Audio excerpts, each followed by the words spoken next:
right, everybody, welcome back to the Southern Ontario Dirt Show with Jonathon and Travis Cunningham, episode 8. Travis, I'm trying to keep track now. Episode 8. Yep. So 2 months of doing this. It's been a lot of fun so far. We had an awesome action-packed weekend again last weekend, Friday, Saturday, with Usher Weekend in Humberstone. Kenny Schrader was in the house both nights. We got a little interview with him. Oh, you did? And yeah, looking forward to another great weekend coming up. Yeah, caught up with him at Merrittville. That was fun. It was a fun night of racing at Merrittville Speedway. I gotta say, the Saturday night show was arguably maybe the best show maybe one of the best shows I've ever had the pleasure of calling between all the racing. I mean, I feel like we got to dive right into it. And, you would think that I would want to start with the modifieds or something else, but the four-cylinder feature, if you have not had a chance to go back and watch this on GeForce TV, you have to go and watch this race. It was arguably one of the most intense 15 laps I think I've ever called in my 4 years of doing this now.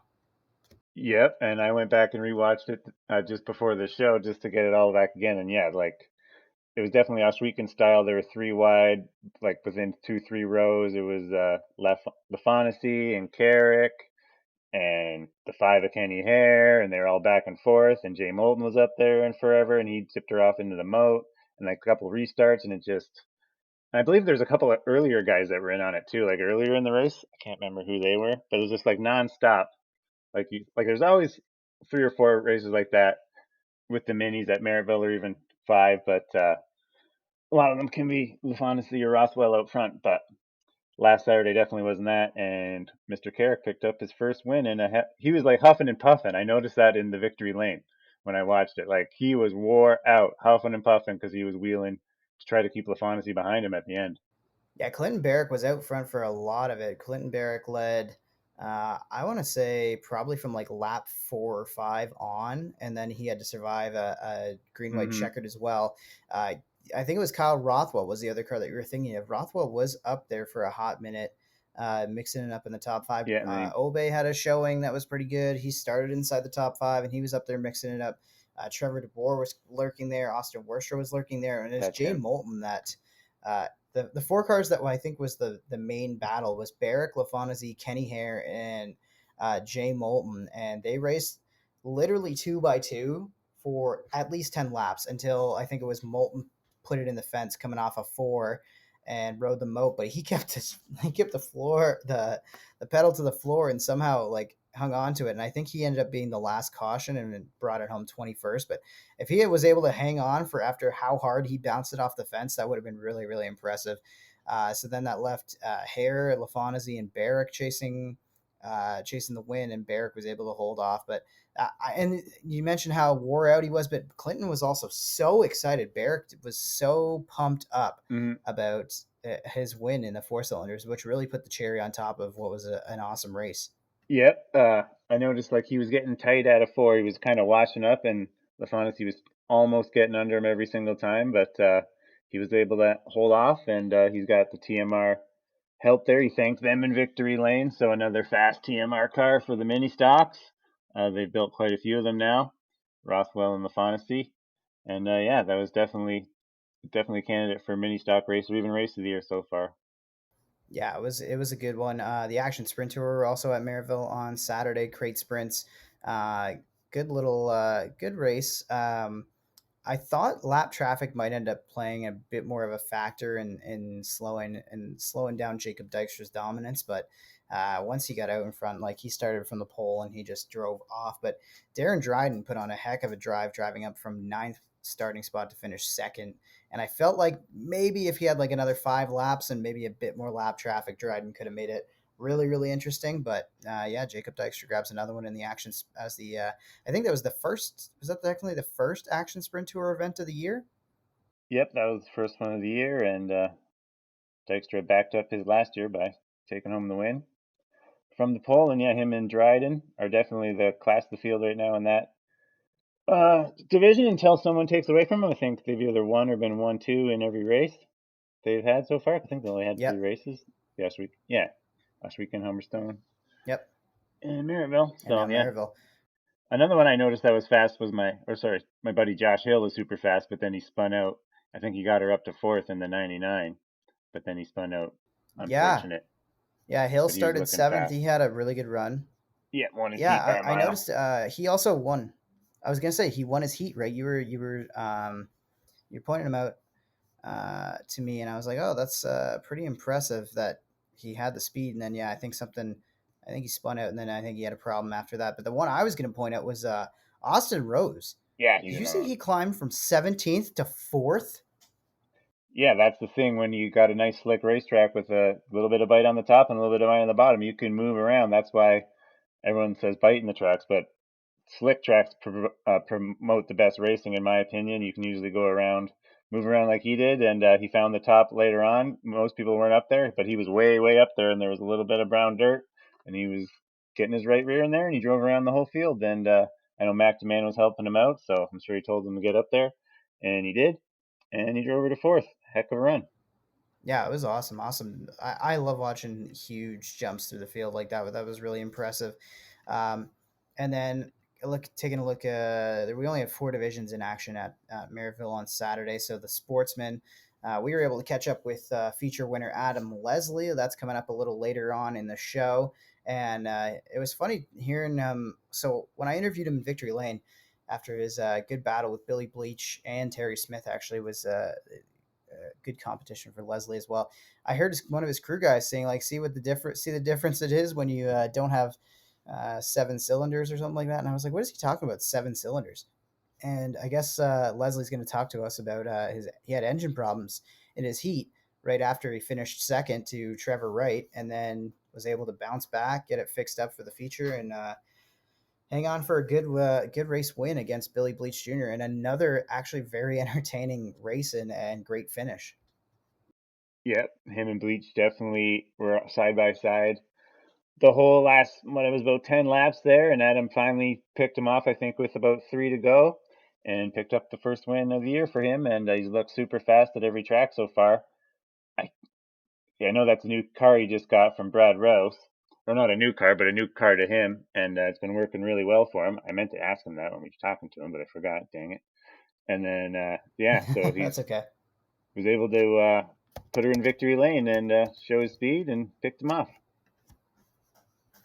Yeah, and I think I was talking with Nelson Mason, one of our past guests, and he was talking about some of the action that he found himself in with battling Knapp in the heat, and then I think he had a front row seat for I think Knapp and Mallory were pretty tight on the racetrack a couple times in the Sportsman. But I think the main point of what I was taking away from him and what he was talking about in terms of the Sportsman is just how tight this field is and how pretty much anybody in the top, I don't know, 15 cars, Mm-hmm. 16 cars, like pretty much the entire field can show up and win one of these races or have a great run week to week. Like obviously Cody McPherson's dominated the Sportsman and so far in terms of the amount of wins he's got on the year, but it is a tight field, and really it takes a lot to get to the front and stay there and make the passes. And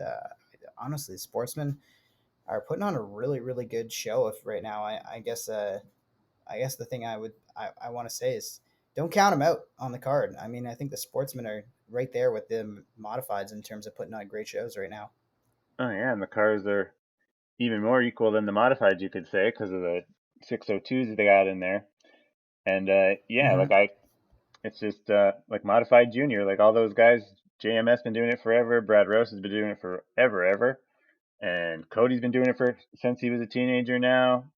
And even Jay Mallory's been around forever in the Sportsman. It's just like a whole bunch. Like there's no like the crate sprints. No, they just started. Like no one's got that kind of experience in that kind of division, right? Like there's a ton of cars, but like the Sportsman division and the same as Merrittville, the modified division with Pete and Matt and Gary and Mike, or not Mike Bowman anymore this year, but you know what I'm trying to say here.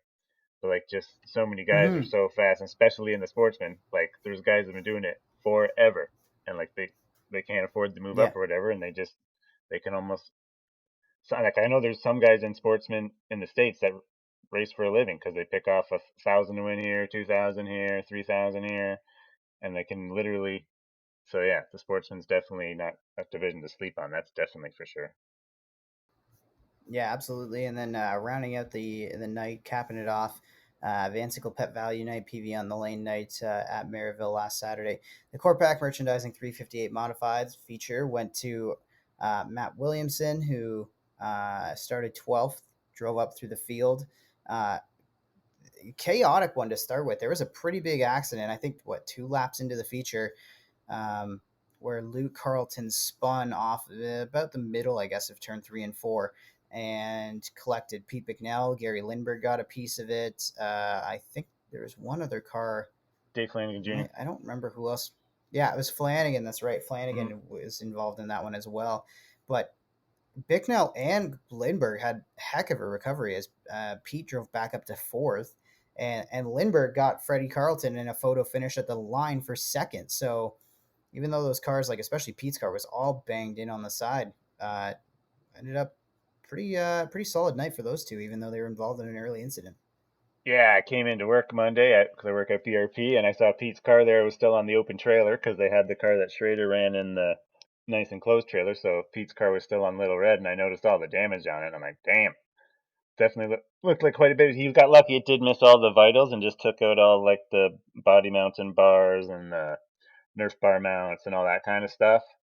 But yeah, when I rewatched the video, I'm like, dang, Yeah, he wheeled that back from the back to 4th, not bad. And then Gary, like you said, went all the way to 2nd, and he was in the same wreck. So awesome run for Gary as well. And then Fast Freddy was 3rd. Awesome run for Fast Fred. I think a win's coming for him. And then another part that was awesome of the night was him and his brother battling for the win in the heat race. So it was all Carlton. I think that was the first heat, and they went right down to the last lap. And Luke got yep, Freddie there, and then Freddie had the better run in the feature. Tough break for Luke when he spun out there with the wreck. But yeah, Fast Fred looking fast as well.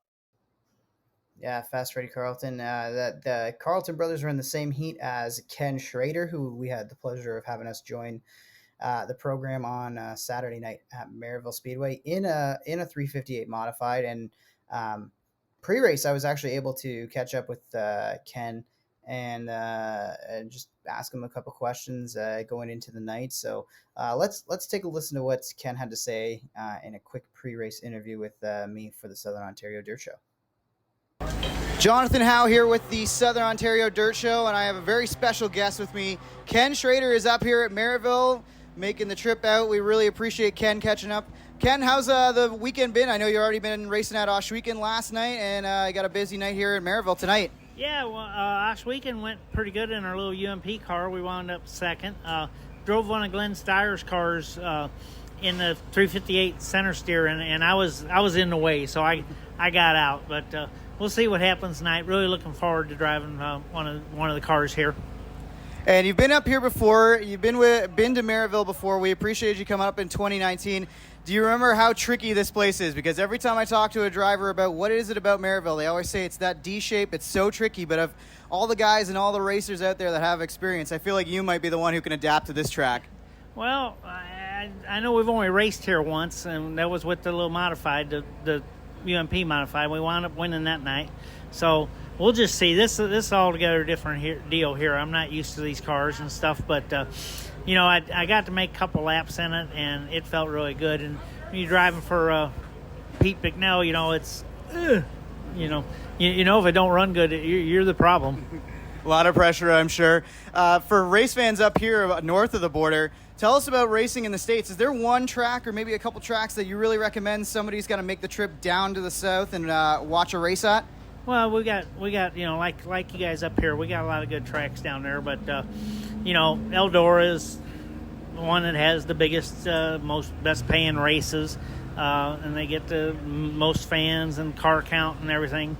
That's really our baby. Lucas Oil Raceway in Wheatland, Missouri is absolutely beautiful facility. Cocopa Speedway out in Yuma, Arizona. We got a lot of good facilities down there. We're pretty proud of our little track there at Federated Auto Parts Raceway in right outside of St. Louis in Peevely, Missouri. So we're pretty blessed. We got a lot of tracks down there. Awesome, Ken. One more before we go. I got to ask a bit of a NASCAR question. I grew up a huge Hendrick Motorsports fan. Is there one memory of driving for Rick Hendrick that you really sticks with you a lifetime? Yeah, we just didn't win enough. I remember that. We didn't win enough. Fair enough. Thanks for your time, Ken, and good luck tonight. All right, thank you. Hey, do you like what you're hearing? Want to support the Southern Ontario Dirt Show and help us expand our coverage across the province and Western New York? Well, your ad could be playing right here. Got a brand or business that deserves more attention? Email us, southernontariodirtshow@gmail.com, to become a sponsor of the podcast. And now, let's get back to the show.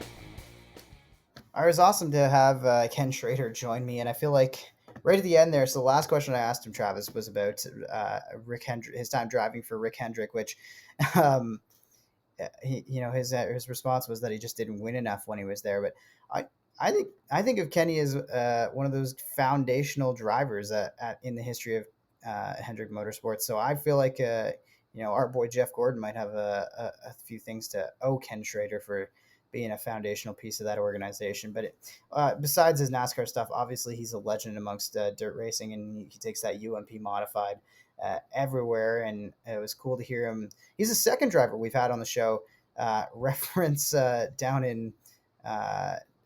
What is it? Lucas Oil Raceway. Yeah, I always want to call it Lucas Wheeling, Oil Missouri. Raceway Park, but that's the one. Yeah, the one in Missouri, not the one in Indiana. I always mix the two up. Yeah, But D Dubs as well mentioned it, and yeah, I guess maybe we need to like set up a Patreon or some kind of like GoFundMe to get the Southern Ontario Dirt Show to Missouri for for a race weekend, because it sounds like that's a pretty cool place to watch race. yeah. Kenny said it was one of his favorites, and like you said, Ken Schrader, definitely a legend in the motorsports. I got to agree with him that he probably should have won a little bit more with Hendrick, but like you say, I like the way you said it. He's like a staple driver. Like he was one of the ones that built up. Like they didn't win quite as much back then as they did with Jeff and Jimmy later on, who were the first major champions. Like there was a championship before, I think, at Hendricks with Daryl Waltrip. Or no, he won Daytona 500. But anyway, yeah, They like you had say, like big race wins, but yeah, I don't yeah, think but they no, actually won a championship until it was Gordon and then Labonte, and then Gordon won another two, and then by the time Jimmy came around, it was really a dominant organization. But exactly, I don't think that would have happened without a guy like Ken Schrader bringing his experience and his knowledge to the team. And he also yeah, talked about the idea that he's driving a Bicknell car, and obviously not 358 modified is not exactly his main race car. So he brought it home 16th, brought the car home clean after starting shotgun on the field. Picked up two spots, had a good little battle with Brandon Gruel, which I think Brandon thought was a pretty cool experience based on some of Brandon's Instagram posts. Uh, and I don't know. He was very humble. He talked about the idea that he was in a Bicknell car, and if he couldn't be fast in it, it wasn't going to be the car's fault. It definitely was going to be Ken's fault. But I don't know. I thought it was just cool to have him out of the racetrack. well, definitely cool to have him. He definitely did struggle a little bit though in the center steer cars, as he calls them. But they're definitely different, a little different to drive. But I honestly think if you would have put Pete in one of his cars, Pete would have done a little better, just if you ask me. But definitely amazing to have a legend like that to come to the both local tracks. He was at us week on Friday. He drove one of Glenn's cars, and then I think they had trouble in the heat race and couldn't get out for the feature. But then he finished second in his UMPs. Definitely can still wheel one of them. He wins races every year, I believe, still in the UMP cars. So he's definitely got those things down. But yeah, definitely just struggled a little bit in the dirt Northeast mods. Yeah, and you mentioned Osh weekend, so let's take a look at Friday night there. The modifieds were also in action, and it was Matt Williamson bringing it home on Friday night. He got the win over Tyler Willard. Mike Bowman was third, Chad Givelli fourth, and Brad Rouse fifth. Rounded out the top five in a 30-lap feature there for the modifieds. And then you mentioned the dirt car UMP Canadian Modifieds. Justin Mills ended up being the driver who was able to steal that one away from Ken Schrader, who finished second, Drew Smith third, Joel Dick fourth, and Glenn Stiers brought it home fifth in the 25 lap feature in that one as well. What do you think of modifieds at Osh Weekend? It's not something we see a lot, obviously, as they're. I always think of it more as a sprint car track. But what do you about? What do you think of those big northeastern modifieds on Osh Weekend? Well, I've raced there few times in 358s, and to say from a driver standpoint, it's fun as heck to drive those cars there. You can pretty much, when the track's heavy, you can, or not heavy, even got a little bite in it, you can pretty much wide open all the way around, just like you can in a sprint car, and so much room, and you can definitely work 3 lines and all that kind of stuff. But like back in the day when I was running, that's the thing, we were getting full fields. That's the problem now. There's only, I think, what, 14 cars. That's the problem there with Osh Weekend now. It's going to be if they want to keep having events there, they're going to have to see more participation. Them numbers up over 20 cars would be a lot better. That's for sure. But yeah, that's the only thing about the Osh modified races now is just the car counts recently have been down a bit. Like back in my day when we would have the Lucas Oil shootout kind of stuff there, every time was over 20 cars, and we used to put on a hell of a show. And I don't know, is the Super Dirt Car Series coming there this year? I know they were supposed to. That would be a wicked Um, show if they are. I let's can't have a look. remember, I'm looking at the Super Dirt Car. I'm on the Super Dirt but Car like Series website right anytime now. for talking about mods at Us Weekend, like when the big blocks come there, they always put the water to it. And in my opinion, that's always my favorite place to watch big blocks is Us Weekend because it's not super slick or nothing. It does get slicker for the feature, but for hot laps and the time trials, there's always a pretty fair bit of bite in there. Like you can definitely use all your big block. Like those things are making almost 900 or over 900 horsepower, some of them now.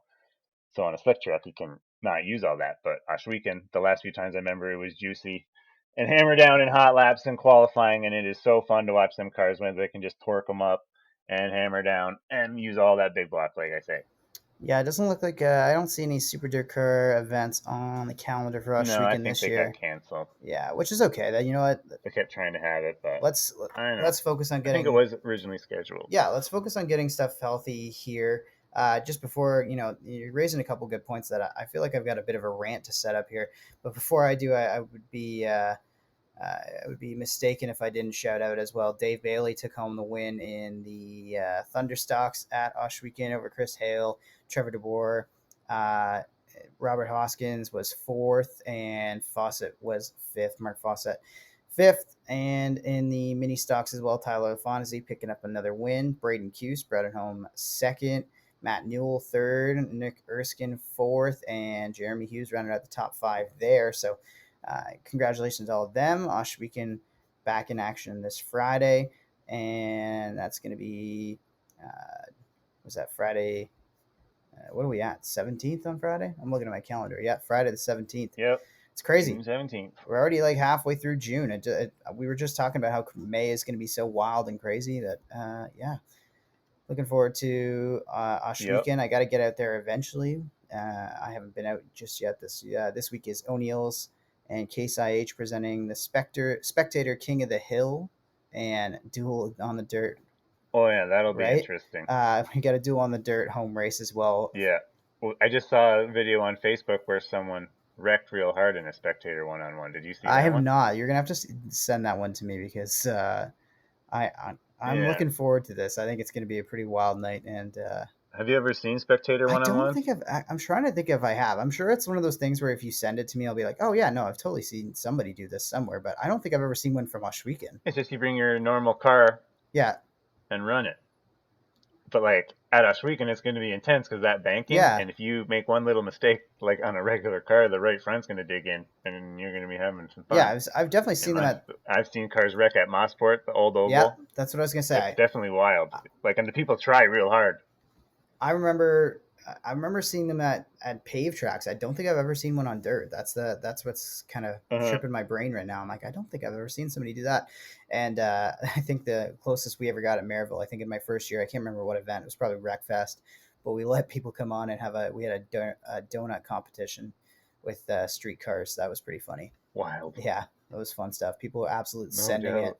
Pretty sure somebody blew up his Dodge Ram truck on the front stretch, and I'm sure that was an expensive fix. So yeah, so that's Friday night at Osh Weekend, Holy hell! and then taking a look ahead at what's coming up at Merrittville on the schedule this weekend is the on the 18th Rankin Construction Night, and pretty normal night there. Modified, Sportsman, Hoosier Stocks, Mod Lights, and Four Cylinders on the card. Hope to see y'all there. It's a vintage T-shirt week as well. Rich Road T-shirt contest is that night. So um, I guess before I get on my rant here, what's your coolest or what's your favorite retro race T-shirt you've got right now, Travis? Ooh, that's a good question. Probably Alan Johnson when he was Maroney Racing 50 Taxi 1998. I think he won the championship. That's probably it. AJ Slideways. It's a pretty cool retro shirt I got. It's pretty rough shape these days. Nice. Yep. I mean, I think I've got a '90s Jeff Gordon shirt kicking around somewhere. But in terms of local dirt stuff, I can't remember. I'd have to go back and check it. But I have a Pete Costco memorial shirt, but I don't know what year it's from. I'd have to go back and look at it. It's like a 2XL, so it's even on me. It's a Hmm. pretty big shirt. So, but maybe I'll bust it out, or maybe I'll let Kyra use it, and she can like tie it back and show it off in the score stand. My girlfriend Kyra does a Yep. great job as the longhand scorer. So shout out to her for everything she's doing at Merrittville Not Speedway. an And easy shout out to job. everybody who's making dirt racing possible. I know it's very it's been a grind this year, and so we've talked about Oshweek and we've talked about Maryville. One track we haven't talked about is unfortunately Humberstone Speedway, which track owner and promoter Terry Vince made the unfortunate news or unfortunate announcement last week that beyond the holiday shows, the special events for the year, weekly racing not going to be happening at Humberstone, which obviously got everybody thinking, talking, commenting a lot. And all right, I'm gonna unleash myself here, Travis. So I'm gonna try to do my best to try to be concise with this. So for Hmm. me, it's a huge bummer. Obviously, it's a bummer for me personally. I was looking forward to being at the track every weekend. It's a bummer for I'm sure a lot of drivers, a lot of fans out there. But you know, Terry laid it out. There's a lot of reasons why this is happening, and I think my biggest issue was just going through the Facebook page, going through everybody's reaction to it, the comment sections. Just can we all, as a dirt racing community, just be a little bit more positive and remember the fact that 2 years ago we were wondering if we were going to be able to see racing ever again at the dirt track. Hmm. I know Great it's point. disappointing. I get it, but I feel like commenting negativity or trying to drag or compare one track to the other, whatever is going on, it doesn't help anything. And I just, if anybody's gonna go out there and share a negative Facebook status about dirt racing or their dirt track or whatever's going on, I ask you to just take your phone, put it on selfie mode, look at yourself in the camera because it's easier than getting up and going to find a mirror, and look at yourself and say, is this really contributing in a positive way to dirt racing in my community? And if your comment's not going to do that, and you can look at yourself in the face and honestly say to yourself that it is, fine, put your comment out. But if it's not, just don't post it, and think about how you can help your local dirt racing community, whether it be a driver, whether it be a track, whatever it is, to make sure we get through this season and come back even stronger for 2023. But let's just get through 2022 and enjoy what we've got because it's pretty darn good so far. Yeah, like that's perfect. You nailed it. Definitely need a lot more positive outlooks, and it's not like he canceled every race. Like you said, there's still going to be 6 weekends and 12 races or whatever, and all those ones are going to be paying for big money. The like Exactly. because he announced all the races during the winter. That's the like everyone was thinking we were going to have 11 modified races for $2 grand to win. So I can see why people would be a little not upset, but a little disheartened that that's not happening. And like you say, even us not getting Yeah. to announce every Sunday, same kind of thing. But it's something he had to do, and like it might have been different. Like if 24 cars would have showed up for the modifieds and stuff, and more than 12 crate sprints at the opening night, probably could have been different. But I think he's right with the way the cost with everything, and I don't think anyone, like even myself, I couldn't go to Brighton on Saturday. I definitely didn't want to Mm-hmm. miss Brighton, but it's $500 in diesel fuel to get there, so I didn't go, and I stayed home and was a pouty face all night. Gonna admit it, but like, and that's all because of the cost. Last year I could do it, like, because last year gas was literally half price of as it is now. And race fuel ain't any Yeah. different. I'm lucky I run sprint car, we run methanol, and it's still fairly cheap. That's the only reason I can even race is because we run methanol. Like that's the only reason we can race, and I can race personally. And yeah, it's just the unfortunate, but I want to see those grandstands packed at Humberstone for those 6 shows that are going to happen, or how many 6 weekends, because yeah, there's definitely going to be a lot of good racing. I know the KOT that I'm running this year is going to have 3 shows there, and the Action Sprint Tour is going to be there, and there's going to be 358s and Sportsmans, and I think he said late models are all going to be there. So it's definitely going to be lots of Yep. good shows there, just not as many as we were all hoping. Yeah, exactly. Which it is what it is. Let's get through this year. Let's enjoy what we got, and yeah, like I say, and in terms of this weekend, show up to Merrittville Speedway if you can. Bring your retro racing T-shirt. Show up to Osh Weekend. Run your car on the dirt for King of the Hill. And I think let's switch gears. One final thing before we get to Adam Leslie. We got to talk about a past guest made some big headlines. So Hmm. Travis, why don't you drop this one? There's some news about D-Dubs. Yeah, Dylan Westbrook, I just saw last night. The Hills Racing Team announced that he's going to run this Saturday at Knoxville in his first ever NASCAR, or I would say Craftsman Trucks, NASCAR, what is it, Camping World Truck Series now? So yeah, D-Dub's going to be running on the dirt, and I believe it is the number 3 Jordan Anderson truck. And he's got a new lid for it and everything. It's got the paint job. If you haven't seen it yet, check it out on their Facebook page, Hills Racing. I know they got it. But honestly, man, when people come on our show, I swear good stuff happens. Like Cody's been one that all those 3 races, D-Dubs comes on the show, and now he's got a Craftsman truck ride for Saturday. Ryan Turner was on the show, and he's won a couple of races since then and finished second at us weekend. And I know I'm missing more. Yeah. So I mean, I think Matt yeah, had some big he won wins. the I day think after before. we had him on. So Yeah. well, he won the day before, but I think he won. I think he's won pretty much every modified race. I think at Maryville Yeah, that's for sure. since we had him on. So yeah, no. If anybody's out there listening and you got a politic to get on the show, apparently it is the place to be for good news. But that is so awesome. Like I'm I've been someone who's grown up watching NASCAR more than I think even dirt racing when I was a kid. I obviously NASCAR was the first thing I kind of identified with, and I was like 4 or 5 years old. So to start to see this kind of Canadian invasion, Mhm. started with Stewie and what he's been able to accomplish in the Truck Series.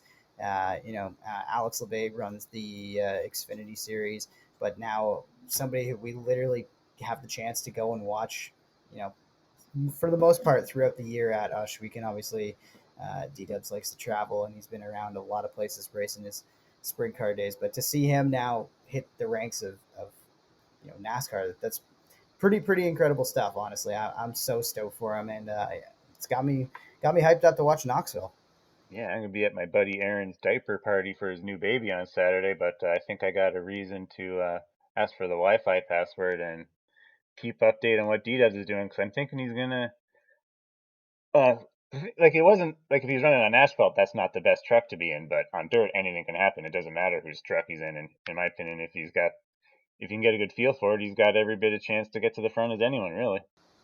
Yeah, exactly right. It just comes down to the ability to have good car control and just stay clean through the night. I think a lot of times the truck that is Yeah, it was a the wreck not fest necessarily last cleanest year. in terms of dirt, but yeah, exactly right. Like the driver with the least amount of damage to his vehicle at the end of the night is gonna be the one who scores the win. So, wishing best of luck for Dylan Westbrook, and let's get to last week's winner in the Sportsman, Adam Leslie, here on the Southern Ontario Dirt Show.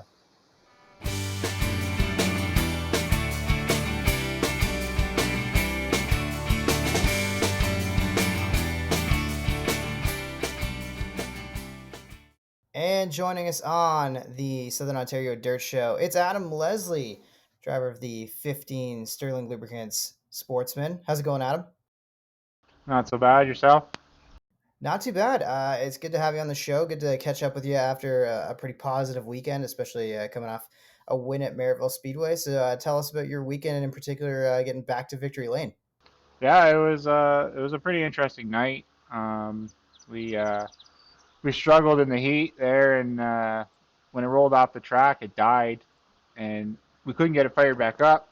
So we got pushed back to the pit, and went to work. And luckily, we pit beside Brad Rouse every week, and he's pretty knowledgeable with everything. So he helped us out. I wouldn't have been in Victory Lane if it wasn't for Brad helping me out Saturday night.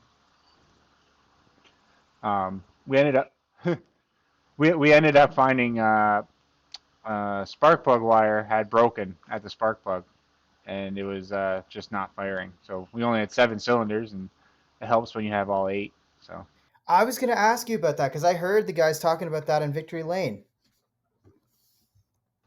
yeah, I was wondering. yeah, no, it was a bit of a thrash there in the pits because usually we have a little bit more time after our heat to get things sorted out, but Saturday night there it was kind of rushed because we were after the mini stocks, and but we got her done, got her out, and yeah, no, and ended up being a really good night. So Yeah, it was awesome to see you pick up the win. You've definitely been fast all year. Finally got her done. Just talk about your line. I saw you. I watched the video. You were plugging the bottom to start with. Adam Leslie on the bottom. Who would have thought? And then instead of going yeah, way out to the top this time, you were kind of rolling the middle and you were stuck like glue. And you were able to get by Bleach there after yeah, an awesome battle with him. Just tell us about that. The way you switched up your line and it seemed to really work. yeah. I got to well right before that caution there, Trevor White went by me on the outside, and I'm like, damn. I mean, he's fast. So just before the caution came out, I was about to go up a little bit higher and try and follow him around. But then the caution came out and we restarted fourth. So I said to myself, I'm like, this is our chance to see if the top's there. And it was there. It was more the middle. It wasn't really the top, but the car was really good in the middle. Um, it just really rolled. It seemed like the faster I drove it, the better it was on entry. Um, and yeah, it just worked. And I was able to reel in Billy. Billy ran a really good race. Terry Smith ran a really good race as well. Both those guys, they were fast. Billy was really fast.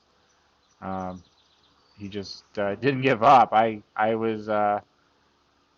Um, I was under the gun there the last couple laps from Billy, and he raced me clean. He raced great. It's fun to race like that. So props to him.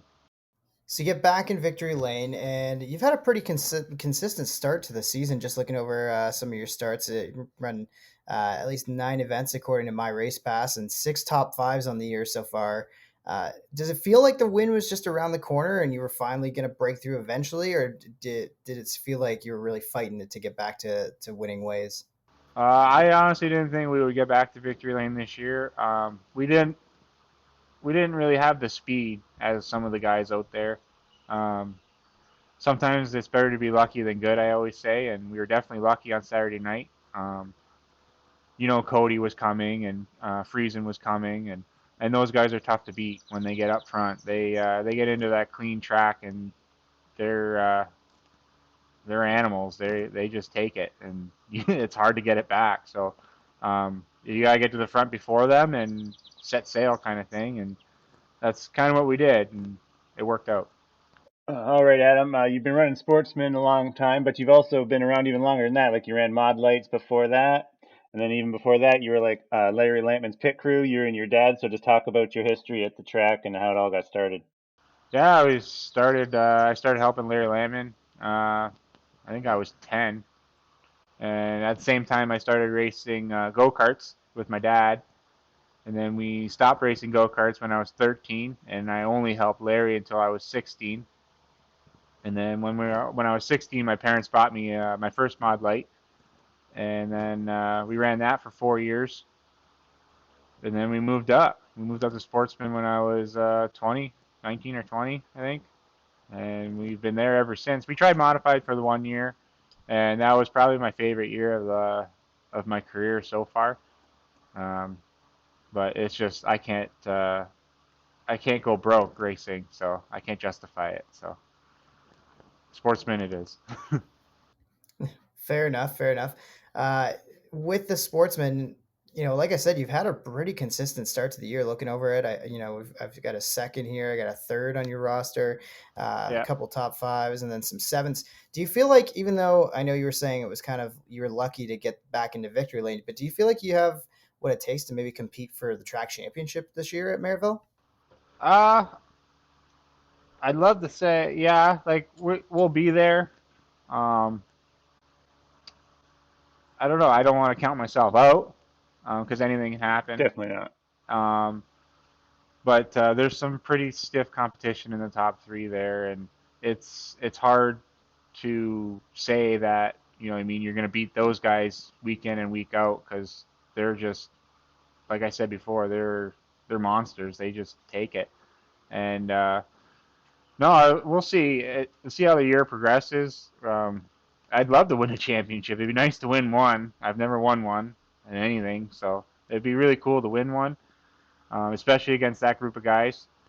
Um, but you never know. Like I said, sometimes you just have to get lucky, right? And have some breaks fall your way, and that takes it's a whole season kind of thing, right? It doesn't happen overnight, and it's hard to it's hard for me to really look forward, like look ahead and see what's going to happen. Anything can happen. It's really it's a lot of fun. A lot of fun. Yep. Adam, I remember we always used to go to Super Dirt Week and stuff, and everybody has a Super Dirt Week memory. Yours isn't whatever. Yeah, here we go. Oh When I boy. think of you in Super Dirt Week, I think of a big wheel and a little mishap. Do you want Yeah. to tell the story on that?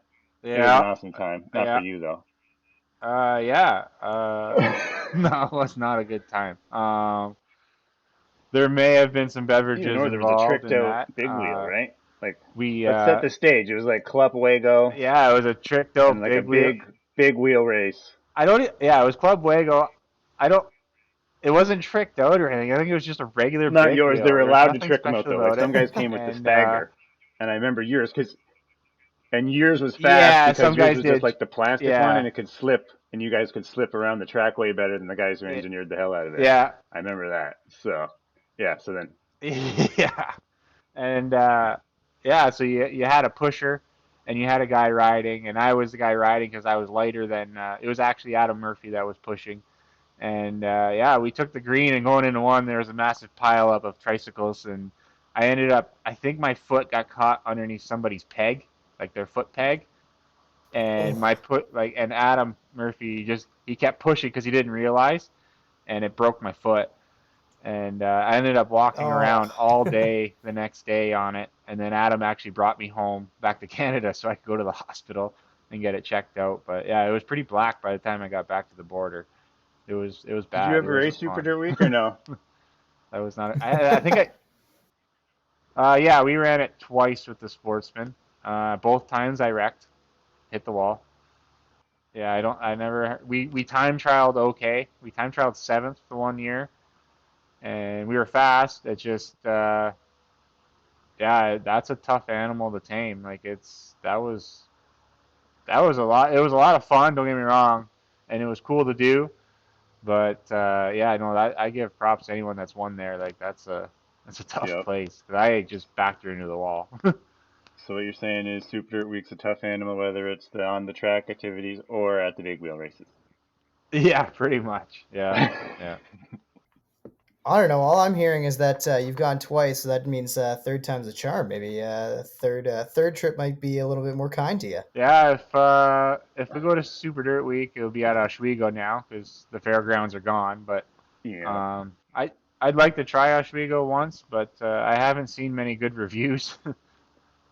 Especially after last year, they had a big problem with the track Yeah. rutting up and everything, and torn up a lot of equipment. So we'll There's a see what couple of good happens. years too. Yeah, there Everyone were. likes to think There, about the shitty years, but there was a yeah, couple of good ones too yeah. where the racing Well, was really good us as as well. racers aren't the most optimistic people, I so know. I know. It's so true. yeah, That's what I'm starting to learn with this podcast. Everything. yeah, Oh, you guys always are so negative, but I yeah, mean, we're literally talking about points earlier. You're 20 points back of the lead right now, sitting in second. But yeah, yeah, I get you. I get what you're yeah, saying. I get that it's a tough go at Merrittville for the track championship. yeah. But I want to follow up with this question. And we've talked Oh, about some other tracks. What would be if I give you one car, one type of race car, one racetrack for the rest of your life that you can drive? What do you want to race? uh, okay. So hypothetically, I'd love to race a midget at like uh, what's that track called? Kokomo. Yeah. That'd be sweet. Okay, Good all right, answer. A midget at Kokomo. That would Yes. be killer. that's awesome. Good Yeah, answer. I yeah, think that's the most unique answer we've had so far from anybody yet. So that's awesome. yeah. If it Give if us a you real. if it had to No, you, be like in the Northeast, It would probably be obviously a big block at Canandaigua or Land of Okay. Legend. That's a good answer I too. love that track. That's my favorite track. Yeah, they don't So call it the Land of Legends for nothing. no, that place is awesome. Yep. But Oh. All right, awesome. You got anything else for him, Travis? I think I've touched everything I thought about earlier. Just He just wanted to ask the big wheel question. That was the only thing he yeah. wanted to get to. yeah, that was a good story. That was a good one. The It other was, time I remember you hurt yourself too. Or not the other, like when the go-kart thing, right, at Nick's house. yeah, at Nick's house. Yeah, I broke my foot there too on a go Yeah, kart. you're a little incident prone. Yeah, a little Same bit. foot too. Let me think. No, it was a different foot. It would have been my braking foot. The other one was my throttle foot. Yeah. Yeah, no, that one was bad. That one was worse than the Syracuse one. Good news, you won last weekend though, so you definitely put Yeah, on a no, good show at Merrittville. That's yeah, awesome, and thanks for coming on the show, man. yeah. No, thanks for having me. Appreciate it. We appreciate it, Adam. That's awesome. Adam Leslie, everybody. And the checkered is out on another episode of the Southern Ontario Dirt Show. Be sure to rate, review, and subscribe for future episodes. Connect with us on Facebook, Twitter, Instagram, and TikTok at Southern Ontario Dirt Show. Have a question for the show? Email us, southernontariodirtshow@gmail.com. Thanks for supporting local racing in Southern Ontario, and we'll see you at the track.